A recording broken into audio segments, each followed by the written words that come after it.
Have you noticed how loud life has become? Not just outside, but inside us. Thoughts running, worries piling, never letting the mind rest. Today's story is about a young man who discovered something powerful: a calm mind sees solutions that a noisy mind never will. The story: in a quiet fishing town by the sea lived a young man named Leo. Leo painted boats for a living, small wooden boats worn by years of salt and waves. He worked hard, but inside his head, the storm never stopped. He worried about money, his father's health, losing customers, even things that hadn't happened. At night, while the whole town slept, Leo lay awake replaying mistakes, imagining worst-case scenarios, drowning in thoughts he couldn't stop. Then one week, everything went wrong. A customer inspected a boat Leo had spent days repainting, but the paint hadn't dried completely, and one touch ruined the finish. The men shouted, angry, disappointed. Leo felt the ground disappear under his feet. Later that evening, he sat behind the docks, shaking, overwhelmed. "Why does life feel like too much?" he whispered. Just then, an elderly woman approached Mrs. Hannah, the owner of a small tea house called the House of Quiet Winds. She looked at him gently and said, "You look like someone drowning on dry land. Come to my tea house tomorrow. Your mind needs quiet." Leo didn't understand, but he came. The lesson: the tea house was simple: warm wooden walls, soft lanterns, a view of the calm sea. No noise, no rush. Mrs. Hannah poured tea into 2 cups.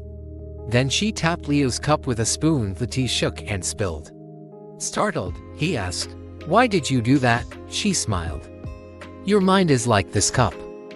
When it's full and trembling, even the smallest touch creates chaos." She filled the cup again, then placed her hand gently on his shoulder. The tea didn't spill. "When the cup is steady," she said, "pressure doesn't break it." Leo stared at the tea, and something inside him softened. From that day on, he visited every morning. At first, sitting in silence felt impossible. His thoughts grew louder. He felt restless, impatient, but Mrs. Hannah told him, "Don't fight your thoughts. Let them pass like seagulls above the ocean. They come, they go." Slowly, Leo changed. He breathed deeper. He rushed less. He made fewer mistakes. Even the fishermen said he looked different, calmer, lighter. The storm: months later, a violent storm struck the town. Waves smashed boats, wind tore ropes, people panicked.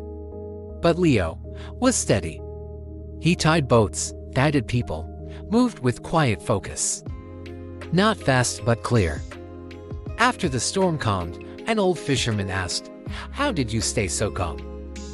"We were falling apart." Leo looked toward the tea house on the hill.